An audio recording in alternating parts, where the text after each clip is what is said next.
안녕하십니까. 하이퍼립입니다. 자, 2024학년도 올해 수능 정말 어려웠죠. 아마 수능 시험을 잘 봤다라고 생각하시는 분 많지 않을 겁니다. 나만 못 본 게 아니라는 점, 많은 사람들이 실제 수능을 다 못 봤다고 생각하신다는 점, 요즘 알아들으시면서 위안을 좀 삼았으면 좋겠다는 생각이 들고요. 자, 2024학년도 수능이 정말 얼마나 어려웠었을까? 이 점을 생각하기 위해서 2022학년도 수능과 좀 비교를 해보려고 해요. 사실상 2022학년도 수능은 정말 불수능이었다 이렇게 말을 하고 있죠. 물론 불수능의 이유 중에 하나는 시험의 난이도가 높았다. 이것보다도 그 시기가 코로나 시기다 보니까 고등학교 3학년 학생들과 재수생들 간의 학력 격차가 극대화되어지면서 상대적으로 수능의 표점이 매우 높게 나왔는데, 특히 2022학년도의 수능에서는 수학과 국어와 과탐이 어려웠어요. 자, 2023학년도로 가면서 수능은 국어 영역이 쉬워지고 그 다음에 수학과 과탐이 난이도가 높았죠. 결국은 뭐냐면 불수능이다 이렇게 얘기하려면 국어, 수학, 영어, 과탐 4개 영역이 전체적으로 수준이 높았었을 때, 어렵게 시험 문제가 출제가 됐었을 때 이런 경우는 우리가 불수능이라고 말하는데, 그래서 이번 시간에는 2024학년도 수능이 과연 얼마나 어렵냐, 이걸 우리가 2022학년도 불수능과 비교해서 한번 설명을 해보려고 합니다. 자, 그리고 이제 얘기의 본론으로 들어가기 전에 중요한 점이 있죠. 어떤 점이 중요하냐면 올해 2024학년도 수능이 어려웠다, 불수능이다, 소신지원이다, 하향지원이다, 여러 이야기들이 미디어를 통해서 나오겠지만 사실 전체적인 입시의 경향과 흐름은 중요하지 않아요. 어찌 보면. 왜냐하면 내 성적의 구간에서 과연 상향 지원이 이루어지느냐, 소신 지원이 이루어지느냐, 내 구간대에서 어떻게 원서 지원의 변화가 발생이 되느냐, 이게 제일 중요한 거죠. 그렇죠? 전체적인 입시의 흐름은 관계가 없다. 제일 중요한 건 내 성적이 375점이라면, 내 성적이 400점이라면, 내 성적이 410점대라면 내 성적 구간에서 어떻게 원서 지원이 이루어지는지를 파악하는 게 가장 중요하다고 말씀을 드릴 수가 있습니다. 전체적인 입시의 흐름은 우리가 기본적인 참고사항으로 이해하시면 좋을 것 같고요. 각 성적대에서 어떻게 원서 지원의 구간이 발생이 되어질 수 있을지를 이번 시간에 설명을 한번 드리도록 하겠습니다. 자, 첫 번째는 최근에 이제 뉴스에서 많이 나오는 이야기 중에 하나는 2024학년도 수능에 만점자가 없다, 이런 얘기들이 막 나오고 있어요. 그렇죠? 자, 2024학년도에 수능에 만점자가 없다면 올해 수능의 응시생의 숫자가 44만 8,228명이에요. 그렇죠? 그럼 2023년, 2022년도와 이 눈으로 봤었을 때는 비슷한데 2024년도가 0명이라면 2024년도를 제외하고 수능의 만점자가 가장 적었었던 해가 보시는 것처럼 2022학년도 수능의 만점자는 1명이었고요. 그 1명이 고등학교 졸업자, 특히 인문계에서 단 1명이 만점자가 발생이 되어졌죠. 그만큼 뭐냐면 올해 수능이 어려웠다는 것을 의미하고 있다, 이렇게 말씀을 드릴 수 있을 것 같습니다. 자, 2022학년도와 2024학년도를 비교해 보면 첫 번째는 올해는 만점자가 없고 2022학년도는 1명 정도 있었다.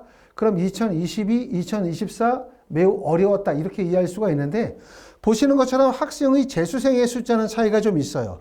2022학년도와 2024학년도에 수능의 지원자 중에 재수생의 숫자와 비율을 보면 2022학년도는 재수생의 숫자가 14만 9,111명으로 29.24%인 반면에 2024학년도에는 무려 17만 7,942명으로 비율로 따지면 35.16%. 그래서 2022학년도보다 2024학년도에 재수생의 비율이 무려 얼마? 6.02%가 증가했다는 점 주목할 점이에요.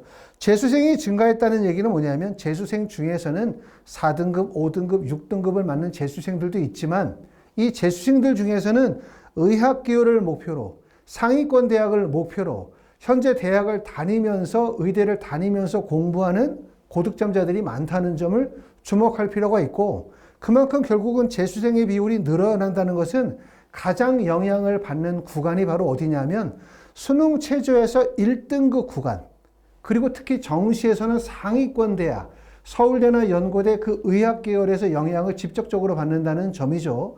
그렇기 때문에 결국은 재수생의 비율이 늘어난다는 것은 고등학교 졸업자와 재수생들 간의 학력 격차가 심화될 가능성이 높다는 점. 결국 이렇게 되면 내년에 더 많은 재수생이 양산이 되어질 가능성이 있기 때문에 이렇게 재수생이 계속해서 늘어난다는 것은 입시의 관점에서 또 국가적인 관점에서 볼 때 뭔가 개선책을 찾아야만 되지 않을까라는 생각을 하게 됩니다.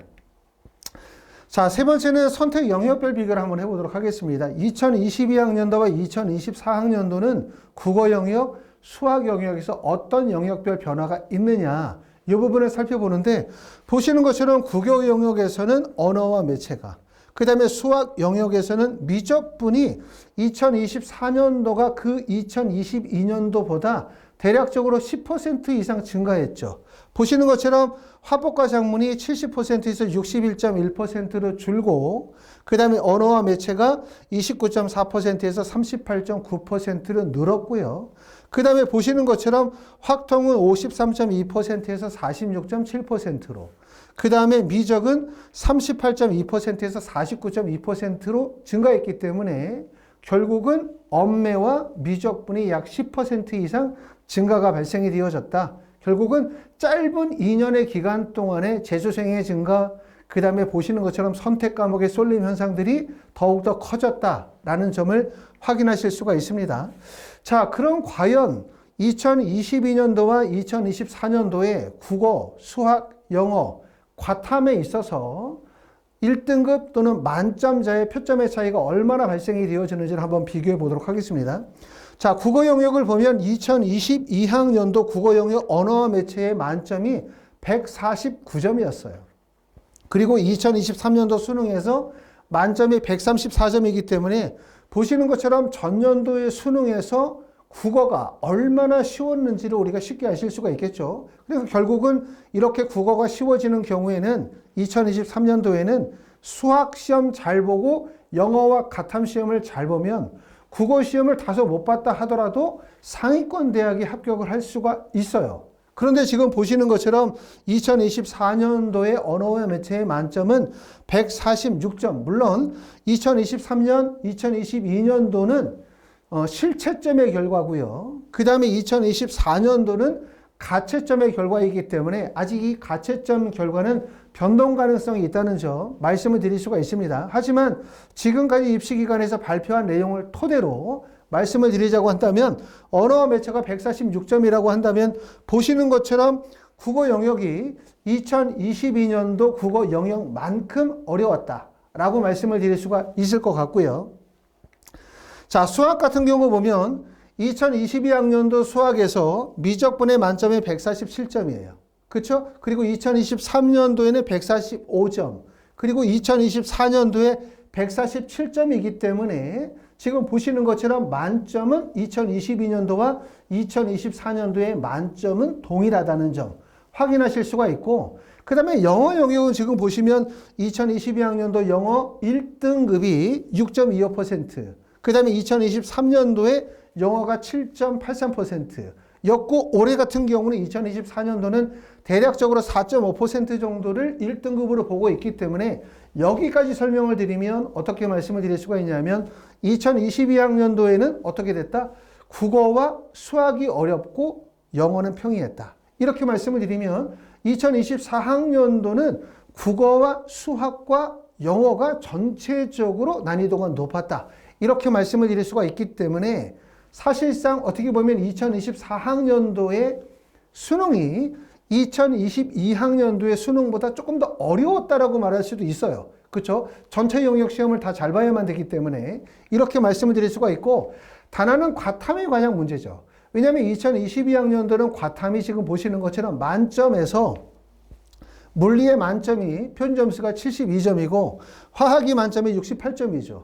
그리고 생명과학이 72점, 지구과학이 무려 78점이었기 때문에 보시는 것처럼 똑같이 만점이라 하더라도 화학을 선택한 학생의 만점이 68점이고 그 다음에 지구과학이 74점이라고 한다면 표점만으로 6점 차이가 나요. 그러면 결국은 수능을 만점 맞았다고 해서 의대를 가는 게 아니에요.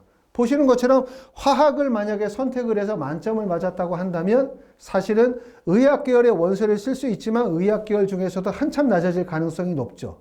2022학년도 수능에서는 어떤 게 핵심이었냐면 결국 수학과 과탐 시험을 얼마나 잘 보느냐, 수학과 과탐 시험을 얼마나 잘 보느냐, 이게 정말 중요했기 때문에 과탐의 영향력이 매우 컸다고 말씀을 드릴 수가 있는데, 올해 2024학년도는 어떻게 됐냐?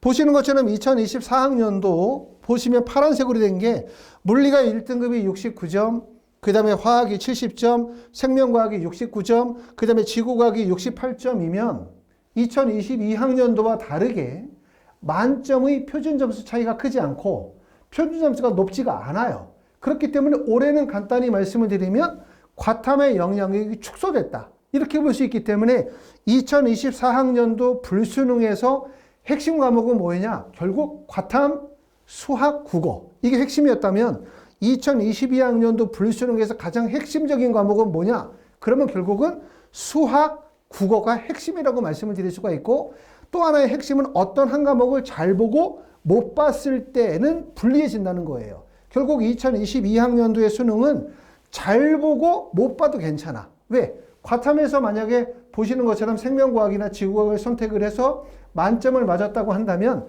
수학이나 국어를 다소 못 본다 하더라도 충분히 보완할 수가 있어요. 하지만 2022학년도 수능은 2024학년도 수능은 과탐의 만점의 표점이 높지 않기 때문에 결국은 국어와 수학에서 실수가 발생이 되면 안 돼요. 내가 만약에 의대를 가겠다라고 생각하시는 분들은 국어와 수학에서 실수가 발생이 되어진다면, 거기서 만약에 몇 문제를 더 틀리게 되어진다면 과탐의 만점을 맞는다 하더라도 경쟁력을 잃어버리게 되어진다는 점. 어느 때보다도 국어와 수학이 균일하게 완성도 있는 점수, 성취도가 높은 점수를 만들어내야만 상위권 대학에 도약이 가능하다는 점이 특징이라고 말씀을 드릴 수가 있을 것 같습니다. 자, 2024학년도 상위 누적 비율을 한번 보려고 해요. 지금 보시는 내용은 2024학년도 수학 1등급 상위 누적 비율, 2024년도 국어 1등급 상위 누적 비율이요. 이걸 통해서 우리가 이해하실 점은, 야, 올해 국어의 만점이 145점이야, 표준 점수가. 그리고 수학의 만점이 147점이니까 국어가 수학만큼 어려웠다. 그렇기 때문에 국어도 수학만큼 되게 중요한 과목이다라고 생각할 수 있지만, 표준 점수 만점은 145점, 147점으로 매우 높은 점수로 비슷한 난이도를 보여주고 있지만, 결국 대학을 결정하고 의학 계열의 합격을 결정하고 상위권 대학의 합격을 결정하고 다른 학생들과의 간격을 버리는 과목은 뭐다? 수학이다. 결국 수학이 중요하다고 볼 수가 있는데, 여기서 보시면 국어 같은 경우는 1등급이 132점, 만점이 145점이에요. 수학은 1등급이 134점, 만점이 147점인데, 국어 같은 경우는 지금 보시는 것처럼 132점부터 146점까지의 표준 점수에서 상위 누적 비율 132점이 3.34%, 그 다음에 136점이 1.76%일 때 원만하게 하강세로 가죠. 그러다가 구간이 나누어지는 이 지점이니까 국어 영역은 구간을 쪼개면 3개의 구간 정도로 구분할 수가 있어요. 다시 말하면 136점에서 132점의 구간, 그리고 137점에서 134점의 구간, 140점의 구간, 그리고 141점에서 146점 구간이기 때문에 만약에 내가 최상위권의 의과대학에 도전하고자 한다, 그리고 내가 만약에 국어 점수를 표준 점수 141점 정도의 이상의 구간으로 들어가게 되어지면 보시는 것처럼 상위 누적 비율이 급감하기 때문에 나보다 더 좋은 성적을 맞은 학생의 숫자가 많지 않다는 거예요. 굳이 여기까지 오지 않아도 144점을 맞지 않아도 141점 정도의 구간으로만 접근해도 140 정도로만 구간한다 하더라도 상위권으로 합류가 되어진다는 얘기인데, 수학은 지금 보시는 것처럼 1등급부터 만점까지의 상위 누적 비율을 보시게 되어지면 곡선이 원만하게 떨어지는 것이 아니라 첫 번째는 134점에서 137점까지의 한 구간, 그리고 138점부터 시작해서 141점까지 한 구간, 그리고 142점에서 144점까지 한 구간, 그리고 145점에서 147점까지 한 구간이니까 구간이 4개의 구간으로 쪼개진다. 국어는 3개의 구간일 때 수학은 4개의 구간으로 쪼개지고, 그리고 보시는 것처럼 상위 누적의 비율이 급감하고 있다는 얘기예요. 결국은 뭐냐면 내가 의학 계열의 의대를 가고 싶어. 의대를 합격하고 싶은데 그 학생이 만약에 1등급만 맞았다고 한다면 사실상 의대는 불가능하죠. 그리고 1등급에서 만약에 137점의 표준 점수를 맞았다고 한다면 137점과 148점 사이에서 상위 누적 비율이 큰 차이가 발생이 되어지기 때문에 그만큼 불리해질 수밖에 없다는 얘기예요. 말씀을 드렸었던 것처럼 올해의 수능은 과탐이 상대적으로 매우 어려워서 과탐 만점을 맞았을 때 표점 차이가 크게 벌어져. 내가 만약에 생명과학을 선택했고 생명과학의 표점이 73점, 72점을 맞고 생명과학을 선택하지 않은 학생들이 68점, 67점을 맞게 되어진다면 과탐을 통해서 충분히 점수를 확보했기 때문에 수학이나 국어 시험을 다소 못 봐도 경쟁력을 갖출 수가 있어요. 하지만 과탐이 특히 만점에 있어서 전년도와 다르게 만점의 표점이 높지 않고 4개의 과목이 비슷한 정도의 성적이 나와 있는 상태라고 한다면 결국은 국어와 수학이 얼마나 만점에 접근하느냐가 상위권을 결정하는 요소고 특히 상위권을 결정하는 요소에서도 특히 수학 같은 경우는 내가 표점이 141점을 넘어가느냐 마느냐의 구간이 되게 중요하다. 근데 특히 올해 같은 경우는 수학을 이렇게 지금 난이도가 높죠. 올해 같은 경우에 주목할 점이 바로 뭐냐면 만점을 맞은 학생이 없다는 점이에요. 만점을 맞은 학생이 없다는 얘기는 결국은 무슨 얘기냐면 표준 점수 147점을 만약에 만점이라고 합시다. 수능 전체의 만점이라고 한다면 이 만점 구간에 학생이 없는 거죠. 그럼 학생들이 최상위권이 어디에다 몰리게 되어지냐면 바로 그 밑에 구간, 바로 여기 보면 144점에서 142점 구간에 대량 학생들이 몰릴 가능성이 높아요. 이렇게 수능이 어려워지면 모든 분들이 어떻게 예상을 하냐? 최상위권의 학생들이 대학을 가기가 쉽다. 왜? 수능이 어려워지면 1등급부터 만점까지의 구간폭이 확대가 되어지고 구간폭이 확대가 되어지면 상위 누적 비율이 감소되어지기 때문에 고득점으로 갈수록 대학을 쉽게 가는 건 맞는 거고요. 그리고 이렇게 수능이 어려워지게 되어지면 대부분의 학생들이 3등급, 4등급 때에 주저앉기 때문에 이 3, 4등급 때는 그 전년도보다 훨씬 더 치열해질 가능성이 매우 높다는 점이에요. 이게 일반적인 현상인데 또 하나의 문제는 수능이 만점자가 없다. 이 얘기는 뭐냐면 최상위권의 학생들이 만점 구간에 몰려있는 것이 아니라 그 바로 아래 구간에 대부분의 학생들이 몰려있다는 얘기이기 때문에 내가 만약에 의대를 가려고 하는 학생들 중에서 연세대, 성균관대, 연세대, 성균관대나 또는 울산대학교나 카톨릭대학교나 고려대나 한양대, 경희대 정도의 라인의 원서를 쓰려고 하시는 분들이 실제 대학 결정이 매우 어려워요. 대학 결정이. 왜? 거기에 대부분의 학생들이 집중적으로 몰릴 수밖에 없기 때문에 바로 이런 점들이 결국은 어떻게 보면은 수능에 만점자가 없다는 것이 바로 그 하위 구간에 최상위권의 학생들이 포진하게 될 거고 그랬을 때 그 구간의 누적 비율이 높아질 수밖에 없기 때문에 의대의 원서를 쓰시는 분들 중에서 사실 상위권 의과대학의 원서를 쓰시는 분들이 가장 경쟁이 치열하고 어려워질 가능성이 높고 오히려 상위권이 아니라 의대에 진입하는 구간의 원서를 쓸 수 있는 성적을 갖추고 계시는 분들, 예를 들어서 이 구간 141점에서 148점 정도의 구간이 만약에 의대에 진입하여 중위권 정도를 형성할 수 있는 구간이라고 한다면 이런 구간은 전년도보다 훨씬 더 합격이 용이하고 경쟁률이 낮아질 가능성이 높아요. 이런 점들을 볼 수가 있죠. 여기서 설명을 드리는 얘기는 국어가 표점이 145점이고 그 다음에 수학이 표점이 147점이니까 국어가 중요해. 국어 어려웠어. 국어가 대학을 결정할 수 있는 요소야 라고 말하지만 실제 국어와 수학의 상위 누적 비율의 구간폭을 보시게 되면 결국은 국어는 대략적으로 3개의 구간, 그 다음에 수학은 4개의 구간으로 확대되고 구간과 구간 간의 상위 누적 비율의 격차가 크게 발생이 되기 때문에 결국은 상위권 대학을 결정하는 과목은 수학일 수밖에 없다. 그만큼 수학을 잘 보는 게 매우 중요하다는 점을 다시 한번 확인할 수가 있고요. 자, 그러면 2등급과 3등급의 구간을 보도록 하겠습니다. 이것도 보시는 것처럼 국어 영역은 2등급이 몇 점이냐면 124점. 그 다음에 3등급이 116점이고요. 그 다음에 수학은 2등급이 126점.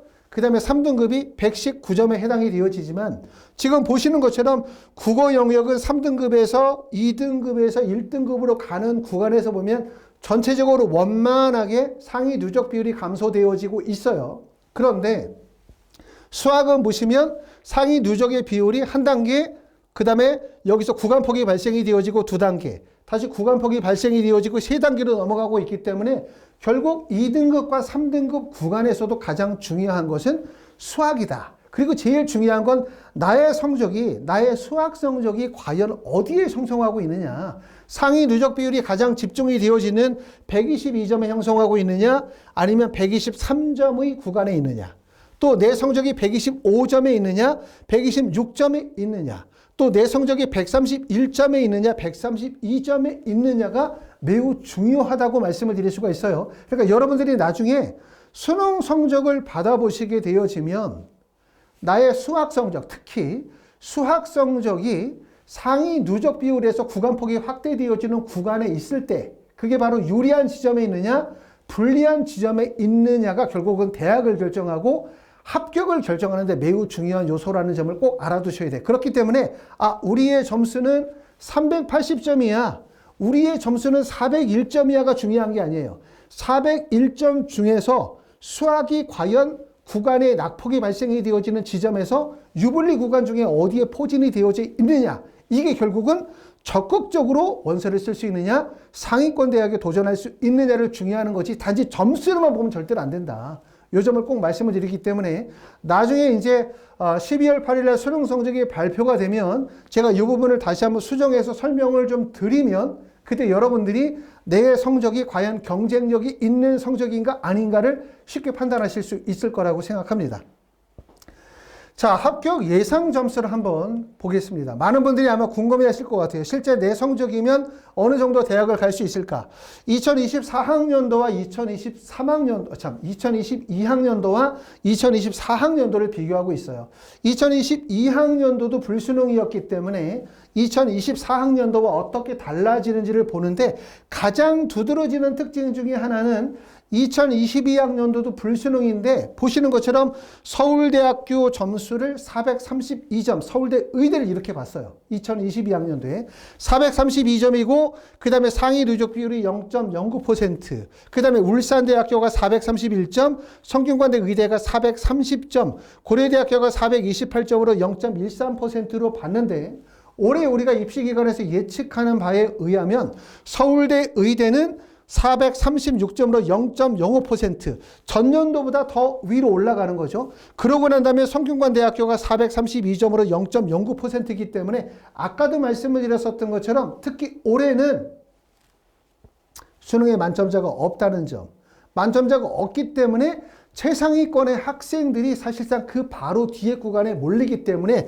보시는 것처럼 서울대와 성균관대 간의 누적 비율에서 격차가 벌어지죠. 간격이. 결국은 최상위권의 학생들이 이 성적대에 대부분 몰릴 가능성이 상당히 높아요. 그렇기 때문에 의대에서 어디가 제일 어려울 수밖에 없냐라고 물어보면 의대 구간 중에서 특히 고려대, 한양대를 결정하는 지점, 고려대, 한양대나 경희대 같은 이런 대학들을 결정하는 지점이 가장 어려운 지점이 될 가능성이 상대적으로 높다고 말씀을 드릴 수가 있고, 오히려 의대를 진입하는 구간을 보면 경북대학교는 전년도에 경북대학교는 2022학년도에 0.22%의 누적 비율을 보였고요. 올해는 우리가 경북대학교를 0.25%, 여기가 0.22, 0.25니까 아까도 말씀을 드렸었던 것처럼 의대를 진입하는 구간에서 의대의 중위권 정도 대학은 전년도보다 쉬워요. 왜? 수능이 어려워졌으니까. 수능이 어려우니까 최상위권의 학생들은 그만큼 구간폰이 확대가 되어지면서 훨씬 더 수월해질 수밖에 없다는 거죠. 그게 바로 아까 말씀을 드렸었던 것처럼 수학 1등급 상위 누적 비율에서 내가 경희대학교, 내가 경북대학교 의대 정도를 갈 수 있다라고 한다면 최소한 수학이 이 정도 구간을 넘어서야 돼요. 그렇죠? 141점에서 142점의 구간을 넘어서야만 이 지점에서 의대 합격 가능성이 나오는데 일단 이 지점에 만약에 도달할 수 있다면 내 성적이 수학으로 표준점수 142점 이상을 도달하고 국어로 표준점수가 141점 이상의 구간으로 도달한다면 아까 말씀드렸던 것처럼 의대의 중위권 정도의 대학의 합격 가능성은 2022학년도 불수능보다 오히려 더 쉽다. 이렇게 말씀을 드릴 수가 있겠죠. 자, 이렇게 보실 수가 있고요. 자, 그리고 올해는 이제 경희대학교 의대 같은 경우는 약 424점, 인하대학교는 421점, 경북대학교는 419점 정도로 예상을 하고 있습니다. 자, 다음으로는 415점에서 396점의 구간을 한번 예상해 보도록 할게요. 올해 지금 보시는 것처럼 경희대, 한의대는 약 414점 정도로 예상을 하고 있고 상위 누적 비율이 0.48%, 가천대학교 약대는 410점으로 0.75%고요. 고려대학교 전기전자는 407점. 으로 0.95%, 연세대학교 경영학과는 403점으로 1.6%로 예상하고 있습니다. 그 다음에 한양대학교 미래자동차는 상위 누적 비율이 2.35%고 점수를 볼 때 표점이 398점, 성균관대학교 자연과학계는 표준 점수는 393점 구간으로 보고 있죠. 사실상 이 정도 구간으로 가게 되어지면 흔히 말하면 상위권이죠. 상위권. 대부분 수능 성적에서 1등급을 전체적으로 맞추거나 1등급과 2등급을 균형 있게 맞춰서 학생들이 원서를 쓸 수 있는 구간에 해당이 되어질 거예요. 이 정도의 상위권이고 어차피 뭐 올해 같은 입시에서는 1등급 정도를 맞출 수 있는 구간, 이 구간대에 들어가게 되어지면 훨씬 더 경쟁력이 있다. 근데 전년도는 이런 거죠. 2등급을 맞아도 어떤 과목에 표점이 높아. 그러면 그 2등급으로 좀 못 봤다 하더라도 보완할 수가 있어요. 왜냐하면 특히 과탐 같은 경우는 1등급이나 만점의 표점이 높다 보니까 국어시험을 좀 못 봤다, 수학시험을 못 봤다 하더라도 특정한 과목에서 점수를 많이 얻어내면 부족한 과목을 보완할 수 있기 때문에 2등급, 1등급, 2등급, 1등급을 맞는 게 어찌 보면 1등급을 쭉 맞는 학생들보다 더 좋을 수도 있어요. 하지만 올해 수능은 그렇지 않다는 얘기죠. 표준 점수를 최대 끌어올릴 수 있는 다른 학생들에 비해서 표점을 많이 얻어낼 수 있는 과목이 과탐이거든요. 또 사탐이거든요. 과탐, 사탐이고 왜?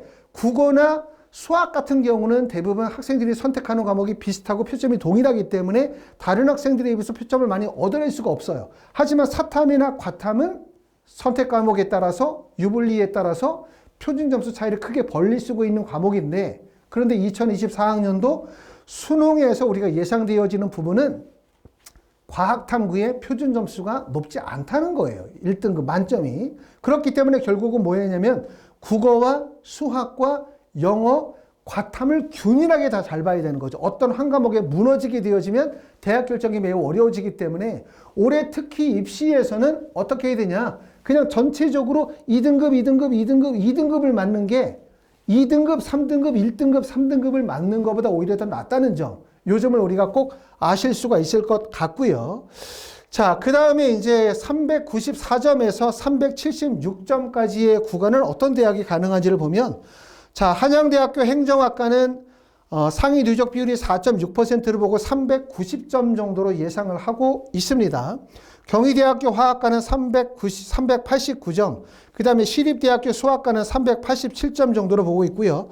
건국대학교 경영학과는 382점, 그 다음에 건국대학교 철학과는 379점, 국민대학교 자동차학과가 377점인데 이 구간으로 들어가게 되어지면 사실상 올해 특히 원서 지원에서 가장 어려운 지점이 바로 어떤 지점이라고 하냐면 상위 누적 비율 약 7.5%에서 상위 누적 비율 12% 구간, 7.5%에서 12%의 구간이 인서울 구간 중위권 지점, 중위권 대학교 하위권 지역이 몰리는 지점이 바로 아까 말씀드린 7.7%에서 약 12% 구간이기 때문에 이 구간에 많은 학생들이 집중적으로 몰릴 수밖에 없어요. 이게 결국 어렵다는 거죠. 어떻게 보면 이런 점도 있어요. 최상위권의 학생들을 잡겠다고 의대 가는 학생들, 최상위권의 학생들의 변별력을 발생을 시키겠다는 의도에서 수능시험의 난이도가 높아지다 보니까 가장 피해를 보는 학생들이 입장에서 볼 때는 어떻게 보면 3, 4등급인 학생들이 가장 피해를 보게 되는 거죠. 왜? 그 지점에 많은 학생들이 대량으로 몰리다 보니까 일정 정도의 성적을 받는다 하더라도 원서 지원에서 경쟁률이 높아지고 경쟁률이 높아질 뿐만 아니라 예측이 불가능하기 때문에 본인이 나름대로 열심히 공부해서 성적을 얻었다 하더라도 실제 그 성적의 원서 지원을 통해서 합격이 불확실해요. 불확실해요. 왜? 경쟁률이 높고 예측이 불가능한 구간으로 들어가다 보니까 어떻게 보면 말씀을 드렸었던 것처럼 최상위권의 학생들, 의학계열의 학생들의 변별력을 확보하겠다는 의도의 수능이 결국은 나름대로 부족하지만 최선을 다한 학생들, 3등급이나 4등급의 학생들이 대학 결정을 불확실하게 만드는 이유가 되고 또 있다. 이렇게 말씀을 드릴 수가 있고, 그렇기 때문에 특히 상위 누적 비율 7%에서 12% 구간에 속해 있는 학생들은 원서 지원을 하시게 되어질 때 매우 신중하게 원서 지원을 하셔야 된다. 왜? 전년도에 비해서 학생들이 많이 몰린다. 이 점을 꼭 알아두시면 될 것 같습니다. 자, 그 다음에 이제 가장 치열한 구간이 바로 375점에서 보시는 것처럼 356점 정도 구간. 아까 말씀드렸던 것처럼 7%의 약 12% 정도 구간이라고 한다면 바로 이 구간이죠. 인서울해서 바로 넘어가는 구간이기 때문에 보시는 것처럼 세종대, 광운대, 국민대, 과구대, 숭실대 라인. 그렇죠. 이쪽 라인이 매우 치열한 구간이 될 수밖에 없다고 말씀을 드릴 수가 있고, 동국대학교 사회학과는 375점 정도로 보고 있습니다. 자, 과기대 신소재학과는 371점, 숭실대 행정학과는 369점이고요. 세종대학교 인문사회는 올해는 이제 통합 계열로 선발을 하게 되어지는데 점수를 볼 때 367점 정도, 광운대 전기는 363점, 명지대학교 사회학과는 360점, 인천대 수학과는 359점 정도로 점수를 예상을 하고 있어요.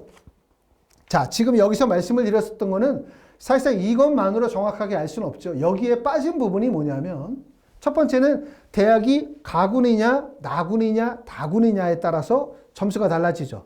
보시는 것처럼 동국대학교 사회학과 이러면 이 학과가 가군이냐 나군이냐 다군이냐에 따라서 경쟁률에 따라 입시 결과 값이 달라지기 때문에 이렇게 가나다군을 무시하고 하나의 선의 모든 학과를 비교평가하는 거 맞지 않고요.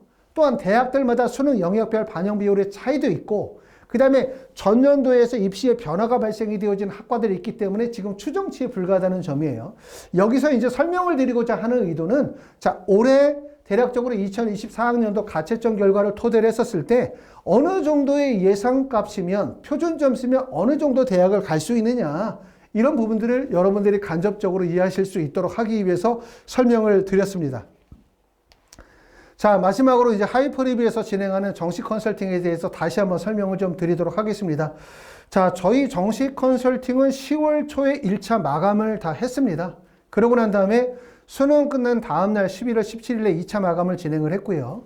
지금도 컨설팅의 예약 접수는 받고 있습니다. 자, 컨설팅을 저희는 1회와 2회 컨설팅을 진행을 해요. 그렇죠. 1회 컨설팅은 12월 11일부터 12월 31일까지 진행을 할 거고, 2회 컨설팅은 1월 1일부터 1월 6일, 다시 말하면 원서 접수 기간 내에 실제 경쟁률을 보고 최종적 결정을 한다라고 하는 게 장점이라고 말씀을 드릴 수가 있고, 컨설팅을 진행하시는 분은 저를 포함해서 김정훈 컨설턴트나 권영빈 컨설턴트가 같이 참여하시게 되고요. 제가 컨설팅을 하는 경우와 컨설턴트 분들이 컨설팅을 하는 경우 정확도와 경험적인 부분에서는 차이가 없고 단지 비용에 좀 차이를 두고 있습니다. 비용의 부담을 가지고 계시는 분들은 컨설턴트 분들한테 좀 진행하시면 도움을 받으실 수가 있고요.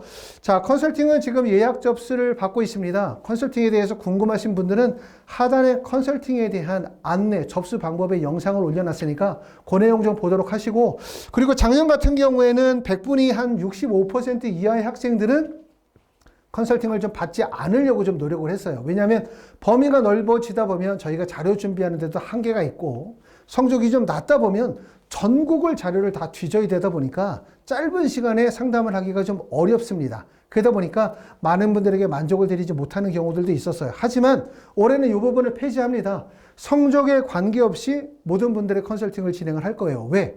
특히 올해는 아까도 말씀을 드렸었던 것처럼 평상시 공부를 잘하던 분들, 수능 성적이 좋은 분들보다는 실제 수능을 못 보신 분들이 너무 많아요. 그렇기 때문에 이런 분들에게 정말 컨설팅이 필요하기 때문에 도움을 드리겠다는 의도로 이러한 제한적 조건은 진행하지 않습니다. 자, 여기까지 말씀을 드리면 2024학년도 수능 가채점 결과로 토대로 한 수능에 대한 경향, 앞으로 입시의 방향에 대한 부분은 다 설명을 드렸다고 생각해요. 다음에 설명을 드릴 얘기는 원서 지원과 관련이 되어진, 다시 말하면 추가 합격 로직에 대해서 설명을 드리면서 성적이 낮은 학생들이 조금이라도 높은 대학을 갈 수 있는 로직과 프로그램을 어떻게 운영을 하느냐, 다시 말하면 어떻게 원서를 전략적으로 지원할 것인가에 대해서 하나씩 설명을 드리도록 하고, 그 다음에 12월 8일 날 수능 성적 발표되면 요 내용을 좀 보완해서 2024학년도 수능의 결과를 바탕으로 한 상위 누적 비율의 변동폭, 다시 말하면 내가 가지고 있는 표준 점수와 나의 영역별 표준 점수가 과연 유불리 구간 안에 어떤 구간에 있고 내가 원서를 쓸 때 강하게 원서를 쓸 수 있느냐, 아니면 원서 지원에 불리한 입장에 있는지에 대한 부분들을 판단하실 수 있도록 여기에 대한 보완적 설명을 드리도록 하겠습니다. 자, 다음 시간서부터는 하이퍼 리뷰 추가 합격 로직에 관한 원서 지원의 전략에 관한 영상을 올려드리고 도움을 좀 드리도록 노력해 보겠습니다. 감사합니다.